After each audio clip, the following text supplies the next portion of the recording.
Mari kita berdoa sebelum mendengar firman. Tuhan, hati kami bersuka cita hari ini karena kami masih merasakan kebaikan Tuhan, baik dalam hidup pribadi kami maupun dalam komunitas berjemaat di tempat ini. Tuhan menolong sehingga jemaat ini boleh dipimpin dan menemui ulang tahunnya lagi. Terima kasih untuk penyertaan-Mu selama gereja ini ada, sampai dengan hari ini, bahkan hari-hari selanjutnya. Kami mau mendengar firman-Mu yang memberikan pengajaran, memberikan kekuatan kepada kami sebagai gereja Tuhan untuk terus bertumbuh di dalam pengenalan akan Tuhan, bertumbuh di dalam kerohanian kami, bertumbuh di dalam pelayanan kami kepada Tuhan. Kami mohon berikanlah akal budi pikiran yang baik, supaya kami mengerti firman yang akan disampaikan kepada kami, hati yang terbuka kepada firman Tuhan, dan juga niat kehendak baik melakukan firman itu dalam kehidupan kami. Tolong hamba-Mu dalam menyampaikan supaya benar-benar firman Tuhan yang disampaikan kepada kami dan bukan filsafat atau olah pikir manusia belaka. Sertai pemberitaan ini dengan kuat kuasa Roh Kudus, sehingga mendatangkan hasil yang baik di dalam kehidupan kami sekalian. Terima kasih Tuhan, lindungi kami dari pekerjaan si jahat waktu kami mendengar firman, supaya benih firman Tuhan yang ditaburkan tidak dicuri dan kami menjadi sia-sia mendengar. Semua yang mengikuti pemberitaan firman, baik di tempat ini maupun juga secara online, Tuhan boleh menyertai kami semua dan mengajar kami semua lewat firman Tuhan. Kami siap mendengar firman-Mu. Tuhan berbicara kepada kami. Dalam nama Tuhan Yesus kami berdoa. Amin. Baik, shalom. Selamat ulang tahun buat seluruh saudara, baik secara pribadi maupun komunitas jemaat ini. Saya juga bersyukur karena pada ulang tahun beberapa tahun yang lalu saya juga yang menyampaikan khotbah di sini, ya. Bahkan beberapa orang beritahu bahwa bahkan masih ingat khotbah apa yang saya khotbahkan sekian tahun lampau, ya. Nah, hari ini kita juga akan mendengar firman Tuhan, dan firman Tuhan kali ini itu berkaitan dengan pertumbuhan atau gereja yang bertumbuh. Saya akan membahas tema ini di bawah teks firman Tuhan 1 Petrus 2 ayat 1 hingga ayat yang ketiga. Perhatikan ayat ini, 1 Petrus 2 ayat 1 sampai ayat yang ketiga. Karena itu buanglah segala kejahatan, segala tipu muslihat, dan segala macam kemunafikan, kedengkian dan fitnah, dan jadilah sama seperti bayi yang baru lahir, yang selalu ingin akan air susu yang murni dan yang rohani, supaya olehnya kamu bertumbuh dan beroleh keselamatan, jika kamu benar-benar telah mengecap kebaikan Tuhan.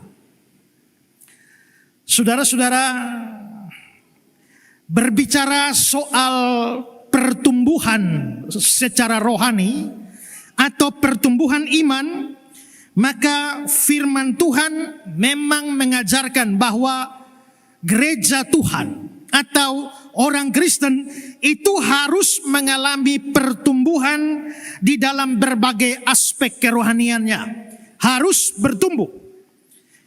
Sejumlah ayat dalam kitab suci menjelaskan hal itu secara eksplisit. Misalnya dalam 2 Korintus 10 ayat 15 dikatakan di sana, tetapi kami berharap bahwa apabila imanmu makin bertumbuh, berarti iman harus bertumbuh. Di dalam Kolose 1 ayat 10 dibilang, sehingga hidupmu layak di hadapannya serta berkenan kepadanya dalam segala hal, dan kamu memberi buah dalam segala pekerjaan yang baik dan bertumbuh dalam pengetahuan. Tadi iman bertumbuh, sekarang pengetahuan harus bertumbuh. Lalu dalam 2 Petrus 3 ayat 18 dibilang, tetapi bertumbuhlah dalam kasih karunia dan dalam pengenalan akan Tuhan Juru Selamat kita, Yesus Kristus. Bertumbuhlah dalam pengenalan, bertumbuh dalam iman, dalam pengetahuan, dan di dalam pengenalan kita akan Tuhan Yesus. Berarti memang Alkitab memerintahkan supaya gereja Tuhan, supaya orang percaya itu tidak boleh stagnan, tidak boleh mandek, harus bertumbuh. Bahkan teks kita yang kita baca tadi di 1 Petrus pasal 2 ayat 2 juga bicara soal pertumbuhan. Lihat kembali 1 Petrus 2 ayat 2. Di sana ada kata-kata supaya olehnya kamu bertumbuh. Supaya olehnya kamu bertumbuh. Saudara-saudara, satu hal yang perlu diperhatikan adalah bahwa pertumbuhan ini secara rohani itu harus dialami oleh setiap orang Kristen. Tidak peduli orang Kristennya sudah berapa lama jadi Kristen, dia harus tetap bertumbuh. Apabila dia telah menjadi Kristen selama 1 tahun, dia harus bertumbuh. Tapi kalau dia sudah jadi Kristen 10 tahun, dia harus bertumbuh. Bahkan kalau dia jadi Kristen sudah 60, 70, 100 tahun, dia tetap harus bertumbuh. Tidak boleh ada satu orang Kristen yang merasa sudah terlalu senior, sudah terlalu tua di gereja, sudah terlalu tua di dalam Kristen, dan karenanya tidak membutuhkan pertumbuhan. Tidak, semua harus bertumbuh. Saudara-saudara, tadi sudah kita melihat ayat yang mengatakan memerintahkan orang Kristen supaya bertumbuh. Dan saudara-saudara, ini adalah surat Petrus. Lalu Petrus bicara untuk pendengarnya. Pendengarnya itu memang orang seperti apa? Coba perhatikan 1 Petrus 1, 22, 23. Karena kamu telah menyucikan dirimu. Berarti orang-orang yang menerima surat Petrus itu adalah orang-orang yang sudah menyucikan diri oleh ketaatan kepada kebenaran. Mereka bukan orang tidak taat, mereka orang yang taat kepada kebenaran. Sehingga kamu dapat mengamalkan kasih persaudaraan yang tulus ikhlas. Mereka bukan hanya taat, tapi hidup di dalam kasih Kristiani yang tulus. Hendaklah kamu bersungguh-sungguh saling mengasihi dengan segenap hati. Ayat 23, karena kamu telah dilahirkan kembali. Mereka sudah lahir baru. Bukan dari benih yang fana, tapi dari benih yang tidak fana oleh firman Allah dan hidup dan yang kekal. Dari ayat ini terlihat bahwa orang-orang yang menerima surat Petrus itu sudah orang-orang baik. Mereka bukannya orang Kristen yang nakal, tidak. Mereka orang Kristen yang baik, orang Kristen yang taat, orang Kristen yang penuh cinta kasih. Dengan kata lain, iman mereka itu sudah bagus. Tapi biarpun iman mereka bagus, saudara-saudara, tetap mereka harus bertumbuh. Tidak ada satu tingkatan rohani tertentu yang membuat orang Kristen boleh tidak bertumbuh. Karena itu saudara-saudara, seberapapun lamanya saudara menjadi Kristen, menjadi anggota gereja, saudara harus terus bertumbuh. Berapa puluh tahun pun gereja Immanuel ini sudah ada, tidak boleh stop dalam pertumbuhan, harus terus bertumbuh. Karena itulah panggilan orang Kristen. Nah, saudara-saudara, kalau kita harus bertumbuh, maka di dalam kaitan dengan pertumbuhan secara rohani ini, saya mau bicara beberapa hal di sini. Pertama adalah syarat pertumbuhan. Ketika bicara tentang pertumbuhan secara rohani, Petrus menyisipkan di dalamnya semacam persyaratan bagi mereka yang bisa bertumbuh secara rohani. Kalau begitu, untuk bisa bertumbuh syaratnya apa? Perhatikan ayat 2 dan ayat 3 bacaan kita tadi. Olehnya kamu bertumbuh dan beroleh keselamatan jika kamu benar-benar telah mengecap kebaikan Tuhan. Orang yang bisa bertumbuh adalah orang yang benar-benar telah mengecap kebaikan Tuhan.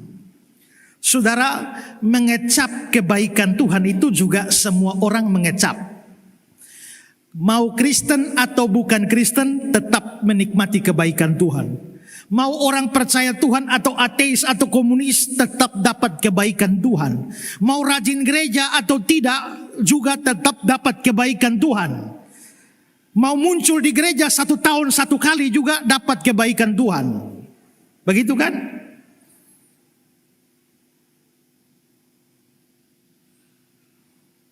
Di daerah-daerah mayoritas Kristen, biasa gereja besar dan penuh gedung gerejanya. Tapi kalau sudah Natal, itu gereja tidak bisa muat sampai buka tenda di jalan-jalan supaya tutup. Kalau begitu pertanyaannya adalah sepanjang sebelum Natal mereka ada di mana? Pendeta Raprap pernah bilang bahwa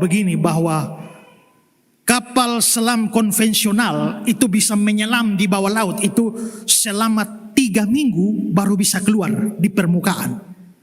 Tapi Amerika bisa bikin kapal selam lebih canggih, yaitu menyelam 3 bulan kemudian baru keluar. Tapi ada orang Kristen kapal selamnya lebih canggih, dia menyelam 11 bulan. Waktu masuk Januari dia selam, nanti pas mau Natal baru dia keluar 1 kali. Setelah itu Januari dia tenggelam lagi, nanti baru keluar lagi. Biarpun orangnya gerejanya hanya 1 tahun 1 kali, tapi dia juga merasakan mengecap kebaikan Tuhan. Kenapa? Karena waktu Tuhan kasih matahari, apakah Tuhan hanya kasih orang rajin gereja saja? Yang kebaktian 1 tahun 1 kali tidak dapat matahari? Tidak. Semua Tuhan kasih matahari sama rata bisa menikmatinya. Waktu Tuhan kasih hujan, orang percaya menikmatinya, orang tidak percaya juga menikmatinya. Waktu Tuhan kasih udara, waktu Tuhan kasih makan, orang Kristen, orang Islam, Hindu, Buddha, Konghucu, siapapun, semua menikmatinya. Berarti semua manusia sebenarnya mengecap kebaikan Tuhan. Tapi ayat ini bukan hanya bilang mengecap kebaikan Tuhan, tapi benar-benar. Apa artinya benar-benar? Benar-benar mengecap. Maka ini bukan hanya bicara soal orang yang menikmati kebaikan Tuhan secara jasmani. Kalau menikmati kebaikan Tuhan secara jasmani, semua manusia itu menikmatinya. Kita semua hidup di bumi bukan? Menurut aturan tata surya kita, ada matahari 1, lalu ada planet pertama Merkurius, kedua Venus, baru ketiga bumi, lalu selanjutnya Mars, terus sampai planet yang lain. Dan planet kita, bumi tempat kita tinggal itu ditaruh di posisi 3 setelah matahari. Merkurius dan Venus itu terlalu dekat matahari sampai terlalu panas, tidak ada kehidupan.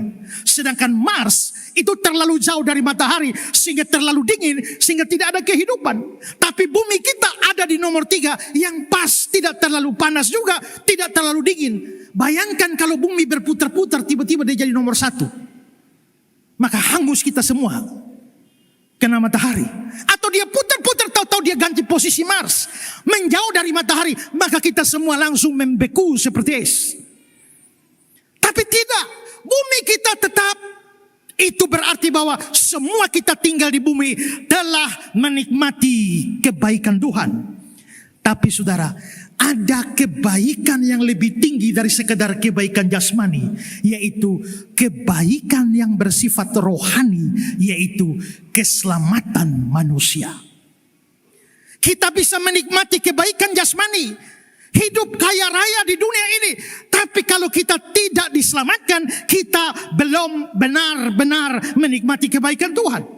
Karena Alkitab berkata, apa artinya seorang memiliki isi dunia ini tapi kehilangan nyawanya? Saudara-saudara, ada seorang bapak yang miskin sekali. Hidupnya penuh dengan kemiskinan. Sejak dari dia masa kanak-kanak sudah miskin melarat. Sampai akhirnya mulai tua, dia mulai masuk rumah sakit. Dia terkena serangan jantung dan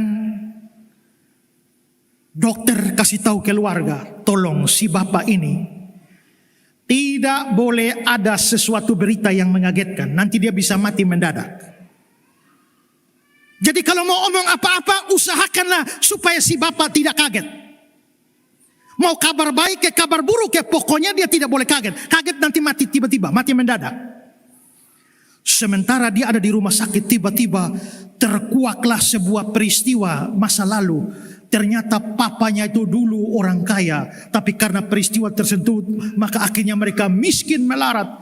Tapi rupanya orang tuanya sebelum mati itu sudah kasih warisan banyak sekali bagi dia. Jadi dia sendiri kebagian 100 miliar. Maka pihak keluarga merasa perlu sampaikan kepada dia bahwa dia dapat uang 100 miliar warisan. Tapi pihak keluarga ingat, menurut dokter tidak boleh kasih kabar yang mengagetkan dia, karena dia bisa mati mendadak. Maka mereka pikir ini orang sepanjang hidup miskin, tiba-tiba dapat kabar dia ada warisan 100 miliar. Bisa-bisa dia kaget dan dia mati. Bagaimana caranya menyampaikan kepada dia kalau dia ada uang 100 miliar? Lalu mereka bilang, wah, kita sampaikan jangan-jangan dia mati. Lebih baik kita cari orang bijaksana saja untuk sampaikan. Lalu mereka pikir-pikir siapa yang paling bijaksana selain pendeta. Maka mereka panggil Pak Pendeta, tolong, ini orang saudara kita ini miskin tapi dia ada uang warisan 100 miliar. Tolong pendeta bagaimana caranya sampaikan bahwa dia ada uang 100 miliar. Tapi pendeta hati-hati, karena dokter bilang tidak boleh kaget nanti mati. Maka pendeta pergi berkunjung pada si bapak. Pendeta bilang, Pak, seandainya hari ini bapak ada uang 100 miliar, bapak mau bikin apa? Lalu si bapak lihat, pendeta, saya ini dari kecil sampai sekarang ini melarat. Kenapa pendeta datang bicara tentang 100 miliar? Pendeta bilang ini seandainya, tidak usah pakai seandainya pendeta. Lalu pendeta balik dari kiri begini, umpamanya kalau bapak hari ini dapat 100 miliar, bapak mau bikin apa? Lalu dia bilang, pendeta tidak usah pakai seandainya dan umpamanya. Lalu pendeta balik, misalnya bapak dapat uang 100 miliar hari ini, bapak mau bikin apa? Pendeta, apa kurang jelas saya bilang seandainya dari dulu saya miskin melarat, tidak mungkin saya ada uang. Kenapa pendeta tentang seandainya, umpamanya, misalnya? Pendeta balik yang bilang, andai kata bapak punya uang 100 miliar. Andai kata saja, bapak mau bikin apa? Lalu si bapak yang sakit ini lihat pendeta. Seandainya, umpamanya, misalnya, andai kata hari ini saya dapat uang 100 miliar. Pendeta tanya saya bikin apa? Saya kasih semua buat pendeta. Begitu dia bilang, saya kasih semua buat pendeta. Pendeta kaget, serangan jantung, jatuh dan mati. Maka pendeta sekarang dapat 100 miliar, tapi almarhum. Apa artinya 100 miliar bagi seorang almarhum? Apa artinya seorang memiliki isi dunia ini, tapi kehilangan nyawanya? Kalau begitu orang bisa menikmati berkat jasmani selimpah-limpahnya, tapi kalau dia belum diselamatkan oleh Tuhan, sesungguhnya dia belum benar-benar mengecap kebaikan Tuhan. Maka mengecap kebaikan Tuhan, benar-benar telah mengecap kebaikan Tuhan, itu artinya orang itu harus sudah mengalami keselamatan di dalam Tuhan. Karena itu saudara-saudara, maka orang baru bisa bertumbuh kalau dia menikmati kebaikan Tuhan. Menikmati kebaikan Tuhan bisa jasmani. Seperti saya bilang tadi, matahari tadi. Matius 5 ayat 45. Bapamu yang di sorga menerbitkan matahari bagi orang jahat dan orang baik. Menurunkan hujan bagi orang benar dan orang tidak benar. Tapi kebaikan Tuhan benar-benar dinikmati kalau saudara punya pengalaman diselamatkan dari murka Allah. Kemarin seminar saya sudah jelaskan bahwa kita semua orang berdosa, tidak ada satupun yang bisa lolos dari hukuman Allah.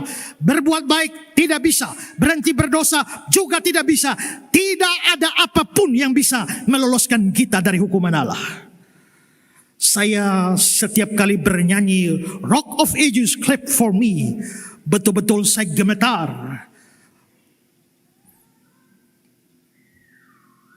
Dikatakan bahwa padamu batu zaman aku dapat lindungan. Tapi ayat yang kedua bilang, rajinku yang sebenar tidak hapuskan celah, ratapku dan tangisan tidak beri keampunan. Darah Yesus saja beri hati baru dan bersih. Rajinku sebenarnya tidak hapuskan cemar, ratap tangis tidak bisa hapuskan dosa, hanya darah Yesus. Maka kalau saudara sekian lama sudah menikmati kebaikan Tuhan, tapi baru kebaikan jasmani, belum kebaikan rohani yaitu keselamatan, saudara mustahil bisa bertumbuh. Untuk bertumbuh, orangnya harus benar-benar sudah diselamatkan. Kalau orang belum percaya Yesus sungguh-sungguh, dia masih mati secara rohani. Bagaimana mengharapkan pertumbuhan dari sesuatu yang masih mati? Sesuatu baru bisa bertumbuh kalau dia hidup, ditanam dan hidup, baru bisa bertumbuh. Saudara bisa mengharapkan sebuah bunga, sebatang pohon atau pohon bunga itu bisa bertumbuh kalau dia hidup. Tapi saudara tidak bisa mengharapkan ada pertumbuhan dari bunga plastik ini, karena ini tidak hidup. Maka orang Kristen yang belum sungguh-sungguh percaya Yesus tidak bisa bertumbuh secara rohani.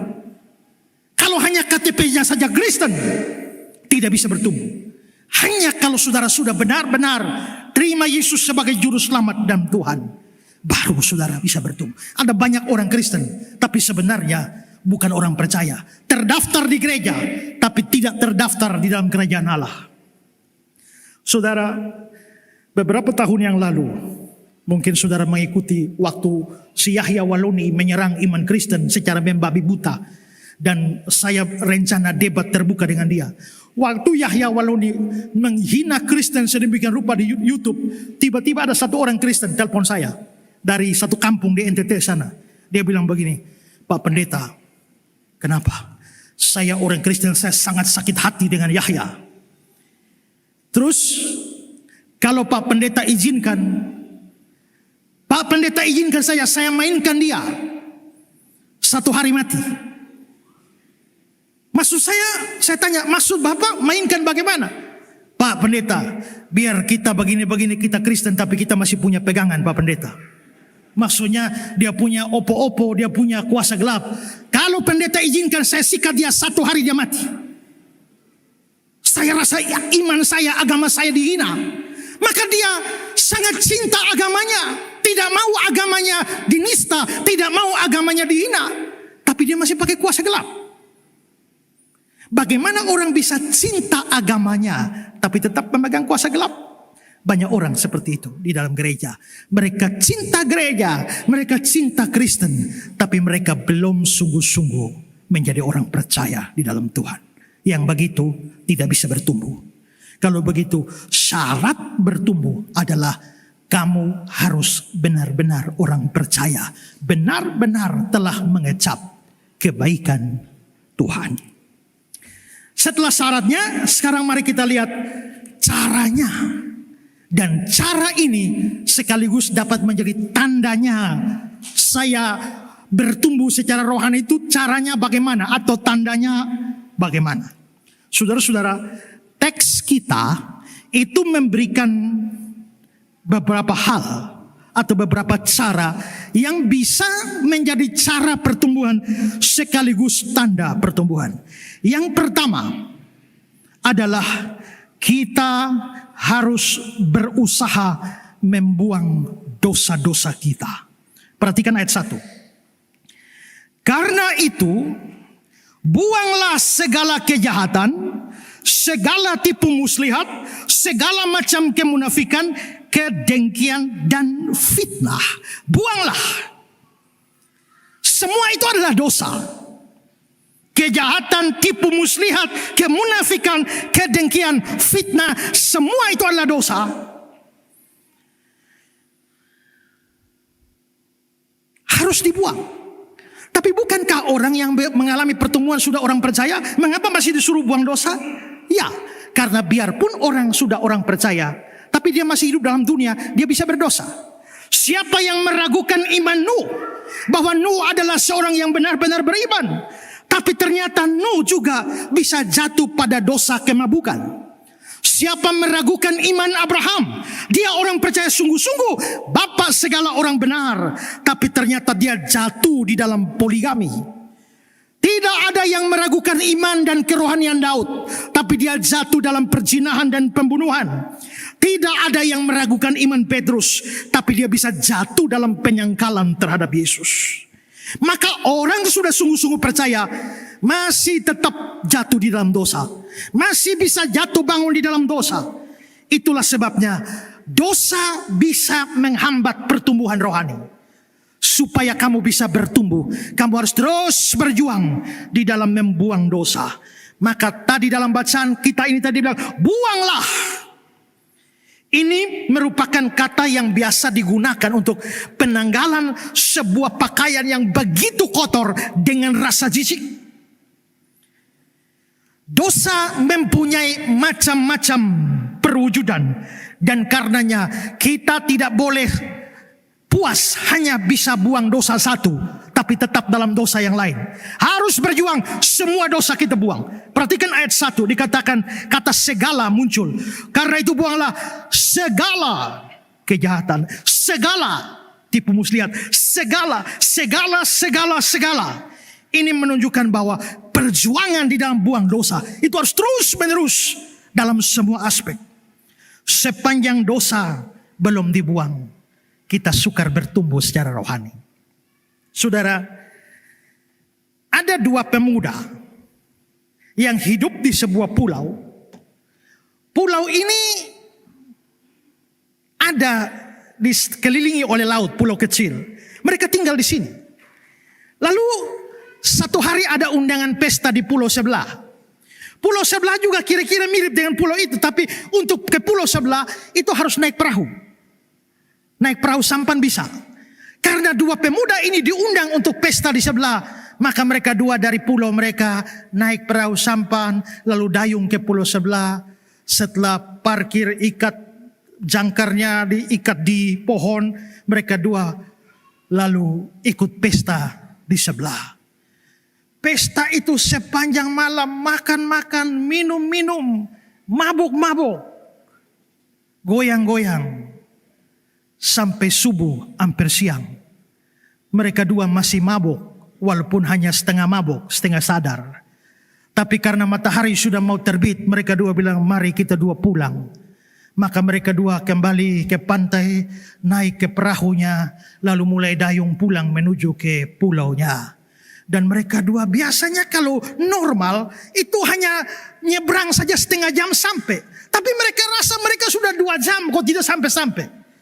Mereka dua sudah dayung sekuat tenaga 2 jam kok tidak sampai-sampai. Matahari sudah terbit, kok kita belum sampai-sampai.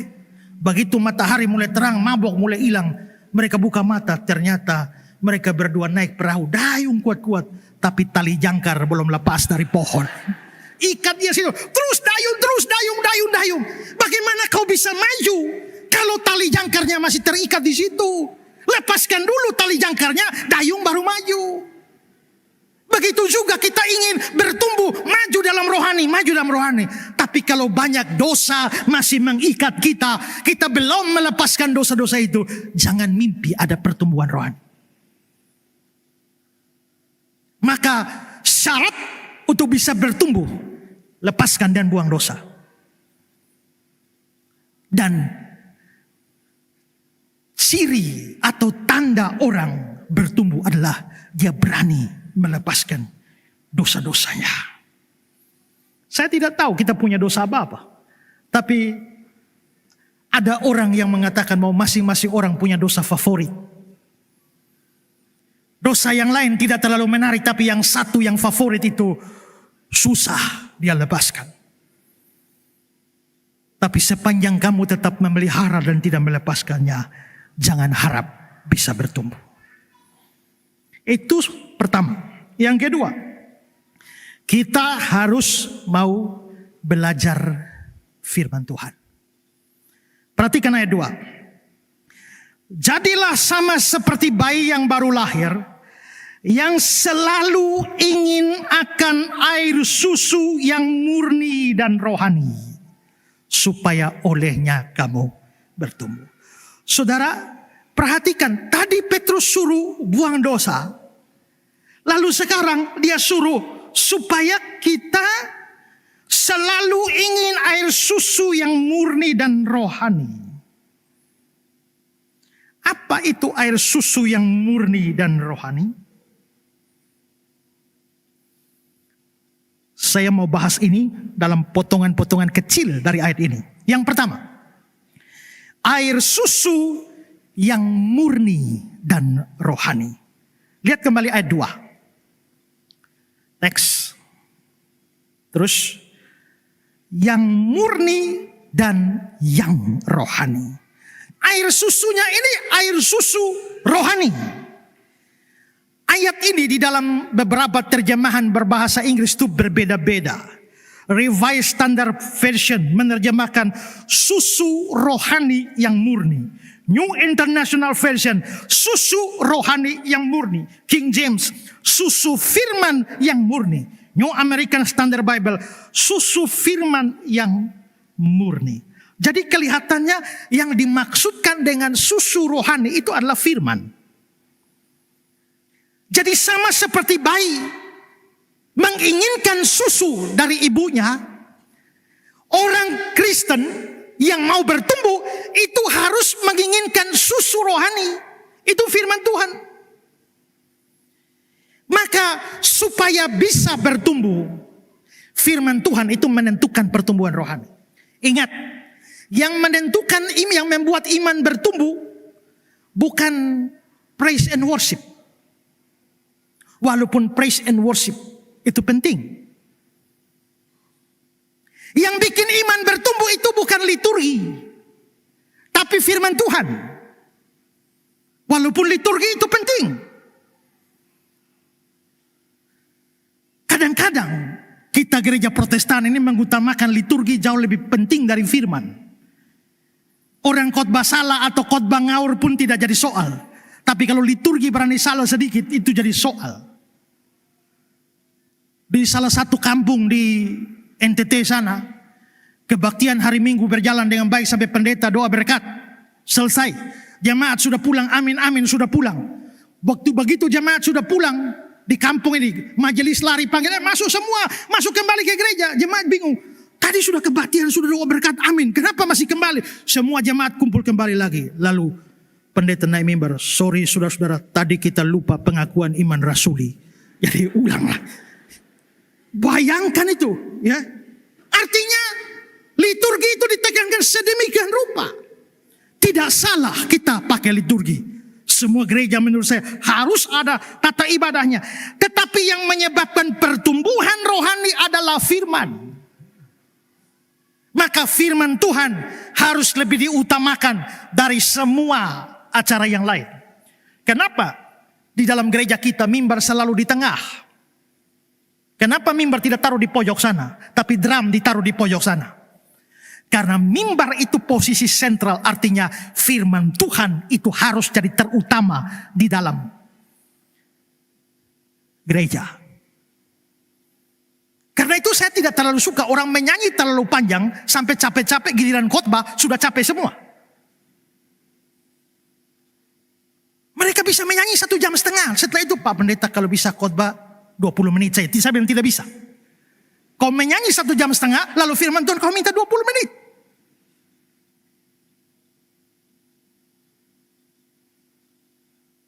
Saya hadir dalam satu kebaktian, mereka menyanyi, ku ingin tetap di sini, menikmati bait-Mu.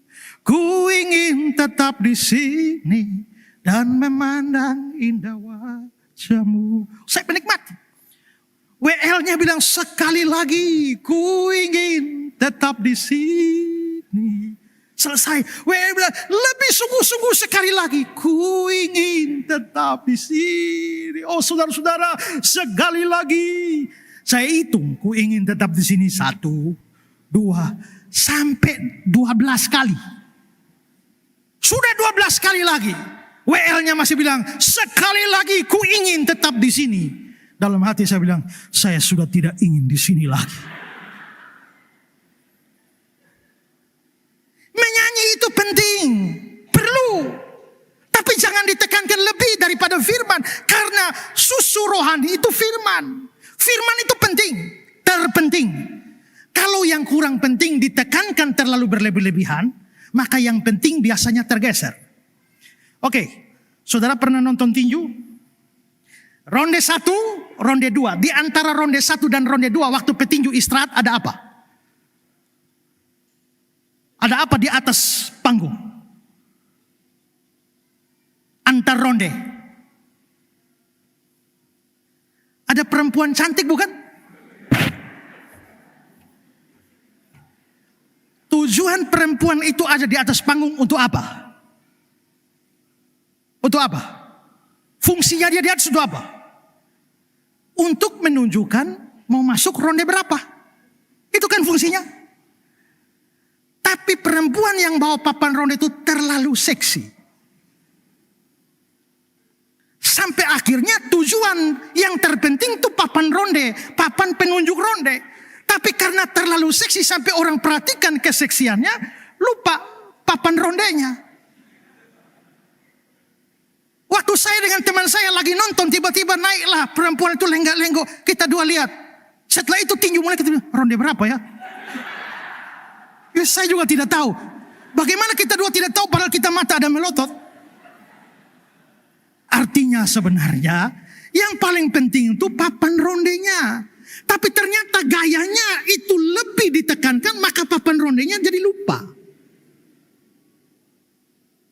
Yang terpenting adalah firman, karena firman susu rohani yang bikin pertumbuhan. Tapi kalau banyak hal diutamakan lebih dari firman, kita tidak bertumbuh. Mau bertumbuh firman, maka gereja yang bertumbuh harus sungguh-sungguh beritakan firman. Saudara secara pribadi mau bertumbuh harus rajin belajar firman Tuhan. Sekarang ini hampir tidak ada orang yang tiada hari tanpa TikTok, tiada hari tanpa IG, tiada hari tanpa snack, tiada hari tanpa Facebook, tanpa YouTube. Tapi bisa berhari-hari, berbulan-bulan tanpa firman. Mau bertumbuh bagaimana? Kedua, murni. Perhatikan ayat 2. Air susu yang murni. Murni artinya air susu itu adalah firman. Tapi firman yang murni. Murni artinya tidak bercampur dengan kesalahan. Ini berarti bahwa firman yang bikin orang bertumbuh. Itu firman yang sejati, firman yang murni. Yang tidak dicampur dengan segala macam hal.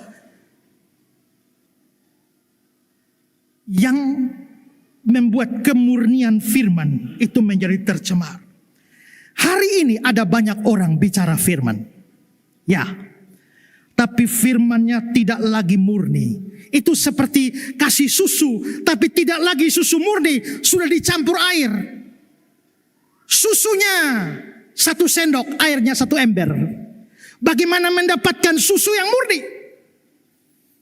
Banyak orang hari ini beritakan firman, tapi firman-Nya sudah ditambah dengan ini itu yang membuat firman-Nya akhirnya menjadi tidak murni.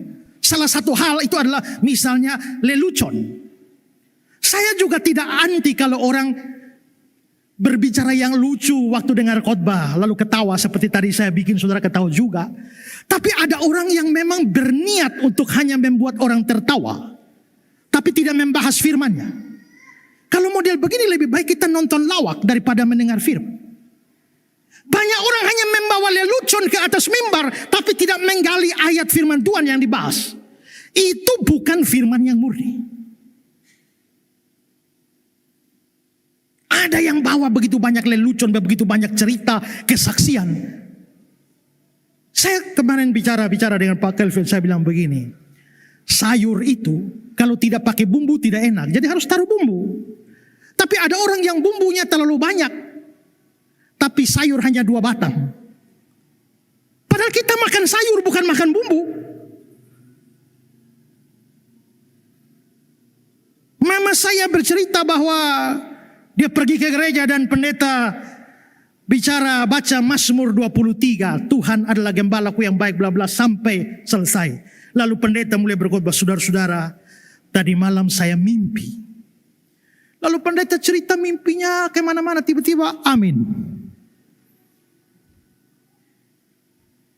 Ini firman tidak murni. Teman saya juga bercerita, ada pendeta yang berkhotbah, habis baca ayat dia tidak bahas ayat itu. Tapi dia mulai bersaksi. Begitu dia bersaksi, saudara, anak saya yang pertama tinggal di Australia. Dia cerita tentang anaknya, kerjanya, rumah tangganya, keluarganya. Setelah itu anak kedua saya adalah di Kanada. Cerita tentang anak keduanya, keluarganya, cucunya, kerjanya. Lalu anak yang ketiga ada di Amerika. Dia cerita tentang anaknya, bla bla bla, tiba-tiba amin. Begitu selesai kebaktian, pendeta berdiri di muka, bersalaman dengan jemaat. Lalu ini satu jemaat pergi salaman sama pendeta, Pak Pendeta, terima kasih.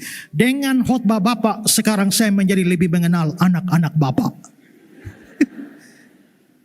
Berarti inti firman Tuhan bukan orang mengenal firman Tuhan, orang menjadi mengenal anak-anak Bapak. Maka di situ pemberitaan firman tidak lagi murni. Firman yang bikin pertumbuhan itu adalah firman Tuhan yang murni. Yang ketiga, dan jadilah sama seperti bayi yang baru lahir, yang selalu ingin. Saudara perhatikan ayat 2. Saudara lihat kata-kata yang saya garis bawahi ya. Jadilah ingin. Yang mana yang kalimat kata perintah? Kata perintah itu adalah jadilah. Tapi ini terjemahan Alkitab Indonesia tidak terlalu pas. Dalam teks asli Yunani yang merupakan kata perintah itu bukan jadi, tapi ingin. Jadi mestinya bukan jadilah, tapi inginlah. Kalau dalam Alkitab bahasa Inggris King James, as newborn babies desire.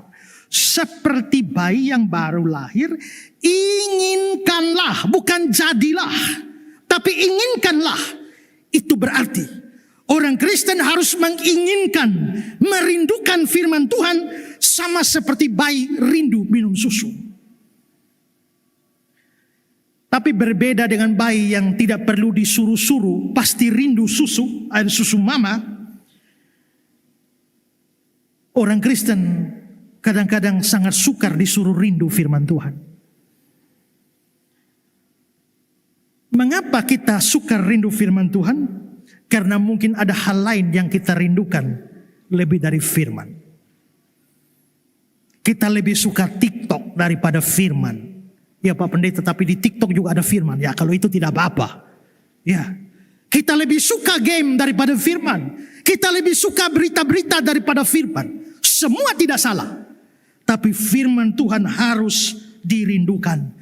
Kalau orang merindukan firman, dia tidak mungkin tidak bertumbuh. Karena dikatakan dalam ayat 6 Matius pasal 5, berbahagialah orang yang lapar dan haus akan kebenaran, karena mereka akan dipuaskan.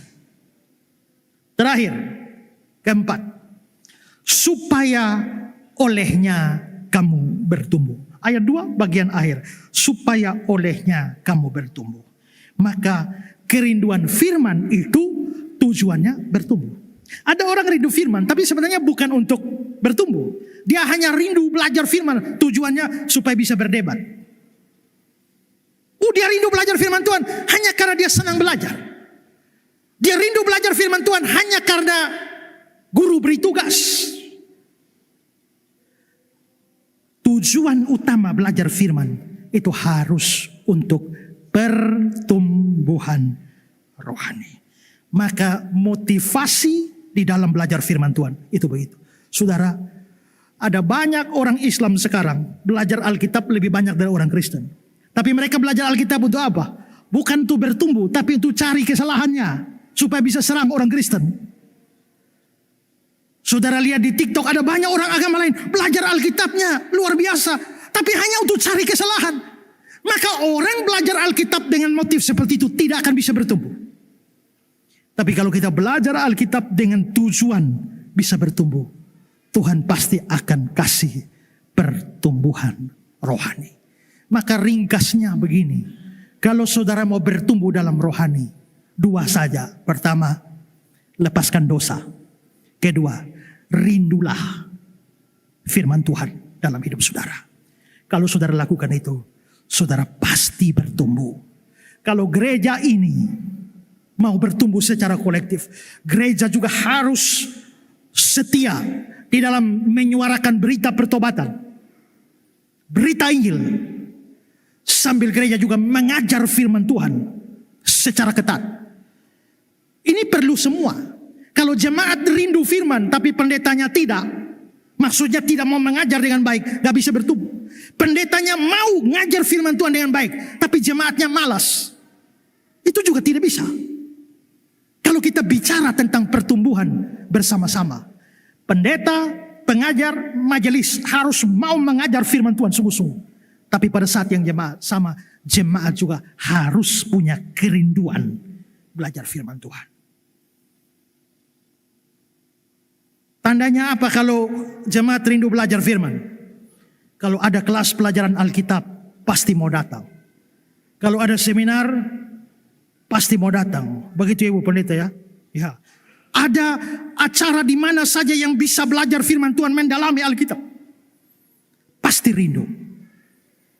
Walaupun harus hati-hati. Tidak semua firman Tuhan murni. Karena banyak juga penyesatan di YouTube, di TikTok dan lain sebagainya. Carilah firman Tuhan yang murni. Olehnya kamu bertumbuh dan beroleh keselamatan. Selamat bertumbuh, selamat ulang tahun. Tuhan Yesus memberkati. Amin.